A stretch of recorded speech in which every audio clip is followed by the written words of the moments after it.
കേരളത്തിൻ്റെ തലസ്ഥാനമായ തിരുവനന്തപുരം, ഈ പുണ്യഭൂമിയിൽ അനന്തൻ്റെ മണ്ണിൽ ആയിരക്കണക്കിന് വർഷങ്ങളുടെ പഴക്കമുള്ള ഒരു മഹാക്ഷേത്രം തലയുയർത്തി നിൽക്കുന്നു. ശ്രീ പത്മനാഭസ്വാമി ക്ഷേത്രം. കടുശർക്കര യോഗം എന്ന അപൂർവ കൂട്ടുകൊണ്ട് നിർമ്മിച്ച 18 അടി നീളമുള്ള അനന്തശയനം പൂണ്ട മഹാവിഷ്ണുവിൻ്റെ ദിവ്യരൂപം. അതാണ് ഇവിടെ കുടികൊള്ളുന്നത്. ഇത് വെറുമൊരു ക്ഷേത്രമല്ല, ലോക ചരിത്രത്തിൽ ഇടം നേടിയ നിഗൂഢമായ നിധിശേഖരം ഒളിപ്പിച്ചു വെച്ച ഒരു രഹസ്യ അറ കൂടിയാണ്. ക്ഷേത്രത്തിൻ്റെ നിലവറകളെക്കുറിച്ചും അതിലെ നിധികളെക്കുറിച്ചുമുള്ള കഥകൾ ഒരു കെട്ടുകഥയേ അല്ല, ലോകം കണ്ട ഏറ്റവും വലിയൊരു യാഥാർത്ഥ്യമാണത്. ഈ നിധിശേഖരം എങ്ങനെ ഇവിടെ എത്തി? എന്താണ് തിരുവിതാംകൂർ രാജകുടുംബത്തിന് ഇതിലുള്ള പങ്ക്? ഇപ്പോഴും തുറക്കാത്ത ആ ബി നിലവറയുടെ രഹസ്യം എന്താണ്? ക്ഷേത്രത്തിൻ്റെ ഉത്ഭവം പുരാണങ്ങളോളം പഴക്കമുള്ളതാണ്. ഭഗവാൻ ബലരാമൻ ഇവിടെ ദർശനം നടത്തിയതായി പുരാണങ്ങൾ പറയുന്നു. എന്നാൽ ക്ഷേത്രത്തിന് ഇന്നത്തെ പ്രൗഢി നൽകിയത് തിരുവിതാംകൂർ രാജാക്കന്മാരാണ്. ക്ഷേത്രത്തിൻ്റെ ഉത്ഭവവുമായി ബന്ധപ്പെട്ട പ്രധാന ഐതിഹ്യം വില്വമംഗലം സ്വാമിയാരുമായി ബന്ധപ്പെട്ടതാണ്. ഭഗവാനെ ഉണ്ണിക്കണ്ണനായി കണ്ടുമുട്ടിയ സ്വാമിയാർക്ക് പിന്നീട് ഭീമാകാരമായ അനന്തശയനം പൂണ്ട വിഷ്ണുവിനെ അനന്തൻ കാട്ടിൽ ദർശനം ലഭിച്ചു. ചുരുണ്ട് കിടക്കാൻ ആവശ്യപ്പെട്ടപ്പോൾ ഭഗവാൻ ചുരുണ്ട് കിടന്ന ആ രൂപമാണ് നമ്മൾ ഇന്ന് ഈ ഒരു ക്ഷേത്രത്തിൽ കാണുന്നത്.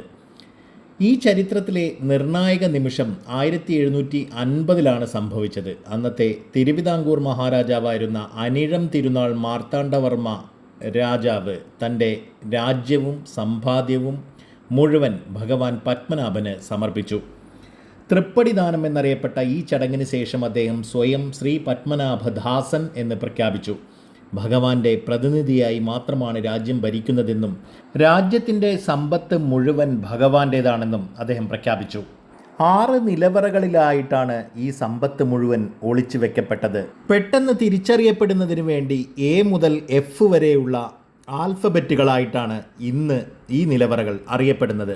2011 ക്ഷേത്രഭരണത്തിലെ സുതാര്യത ആവശ്യപ്പെട്ട് നൽകിയ ഒരു പൊതു താൽപ്പര്യ ഹർജി ലോക ചരിത്രത്തിലെ തന്നെ ഏറ്റവും വലിയ നിധിശേഖരത്തിലേക്കുള്ള കാഴ്ചയുടെ വഴി തുറന്നു. സുപ്രീം കോടതിയുടെ മേൽനോട്ടത്തിൽ A മുതൽ F വരെയുള്ള 5 നിലവറകൾ തുറന്ന് പരിശോധിക്കാൻ തീരുമാനമായി. കോടതി തന്നെ നേരിട്ട് ഇടപെടുകയായിരുന്നു. അവിടുത്തെ കാഴ്ചകൾ ലോകത്തെ ആകമാനം ഞെട്ടിച്ചു.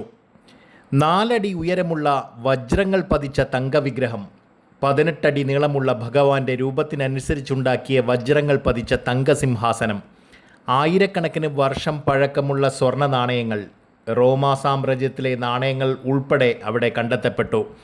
100 കണക്കിന് കിലോ സ്വർണ്ണാഭരണങ്ങൾ, കിരീടങ്ങൾ, രത്നങ്ങൾ പതിച്ച ആടയാഭരണങ്ങൾ. ഈ നിധികളുടെ കണക്കെടുപ്പ് പോലും ഒരു വെല്ലുവിളിയായിരുന്നു. ഏകദേശം 1,00,000 കോടിയിലധികം രൂപയുടെ, ഇന്നത്തെ മൂല്യം ഇതിലും കൂടുതലാണ്, സമ്പത്ത് ഇത്രത്തോളം കുന്നുകൂടിയ ഒരു ക്ഷേത്രം. ഇത് ഈ ഒരു ക്ഷേത്രത്തെ ലോകത്തിലെ ഏറ്റവും ധനികമായ ആരാധനാലയമായി മാറ്റി. പക്ഷേ ഇന്നും ഒരുപാട് ആളുകൾക്കൊന്നും ഈ വിവരം അറിയില്ല എന്നുള്ളതാണ് യാഥാർത്ഥ്യം. 6 നിലവറകളിൽ ഏറ്റവും നിഗൂഢമായ ഭയമുണർത്തുന്ന അറ ഇന്നും അടഞ്ഞു തന്നെ കിടക്കുന്നു. ബി നിലവറ. എല്ലാ ശ്രമങ്ങളും പരാജയപ്പെടുത്തുകയായിരുന്നു ആ നിലവറ. ഈ അറ ഭൗതികമായൊരു പൂട്ടുകൊണ്ടല്ല അടച്ചിരിക്കുന്നത് എന്നാണ് വിശ്വാസം. നിലവറയുടെ വാതിലിൽ കൊത്തിവെച്ചിട്ടുള്ള ഭീമാകാരമായ നാഗങ്ങളുടെ രൂപം ഇത് നാഗപാശം എന്ന മന്ത്രത്താൽ അടച്ചതാണെന്ന് വിശ്വസിക്കാൻ കാരണമാകുന്നു. തിരുവിതാംകൂർ രാജകുടുംബവും മുതിർന്ന പൂജാരിമാരും ഉറച്ചു വിശ്വസിക്കുന്നത് ബലം പ്രയോഗിച്ചോ ശരിയായ ആചാരങ്ങളില്ലാതെയോ ഈ അറ തുറന്നാൽ അത് രാജ്യത്തിന് വലിയ ദുരന്തങ്ങളോ പ്രകൃതിക്ഷോഭങ്ങളോ അല്ലെങ്കിൽ അറ തുറക്കാൻ ശ്രമിക്കുന്നവരുടെ അകാല മരണത്തിനോ കാരണമാകുമെന്നാണ്. ഈ നാഗബന്ധനം നീക്കാൻ ഗരുഡമന്ത്രത്തിൽ അഗാധമായ സിദ്ധിയുള്ള ഒരു മഹാതന്ത്രിക്ക് മാത്രമേ സാധിക്കൂ. അല്ലാത്ത പക്ഷം അറ തുറക്കാനുള്ള ഏത് ശ്രമവും വിപരീത ഫലം നൽകും എന്നാണ് കരുതുന്നത്. പണ്ട് അറ തുറക്കാൻ ശ്രമിച്ച ചിലർക്ക് ഭീകരമായ ഇഴജന്തുക്കളുടെ ശബ്ദം കേട്ടതായി പറയപ്പെടുന്ന കെട്ടുകഥകളും ഈ ഒരു വിശ്വാസത്തിന് ശക്തി പകരുന്നുണ്ട്. മറ്റ് അറകളെക്കാൾ വലുതും പുരാതനവുമായി നിധിശേഖരം ഈ അറക്കുള്ളിൽ ഉണ്ടാകാമെന്നും ഇത് ഭഗവാന്റെ ഏറ്റവും പ്രധാനപ്പെട്ട ശേഖരമാണെന്നുമാണ് പൊതുവെ കരുതപ്പെടുന്നത്. ക്ഷേത്രത്തിൻ്റെ ഭരണപരവും സാമ്പത്തികപരവുമായ കാര്യങ്ങളെല്ലാം സുപ്രീം കോടതിയുടെ നേരിട്ടുള്ള നിരീക്ഷണത്തിലാണ്. കോടതിയുടെ ഉത്തരവനുസരിച്ച് തിരുവനന്തപുരം ജില്ലാ ജഡ്ജിയുടെ നേതൃത്വത്തിൽ ഒരു ഭരണസമിതിയാണ് ഇപ്പോൾ ക്ഷേത്രത്തിൻ്റെ കാര്യങ്ങൾ നോക്കി നടത്തുന്നത്. ക്ഷേത്രത്തിൻ്റെ ആചാരപരമായ കാര്യങ്ങൾ രാജകുടുംബത്തിൻ്റെ മേൽനോട്ടത്തിൽ തുടരുന്നു.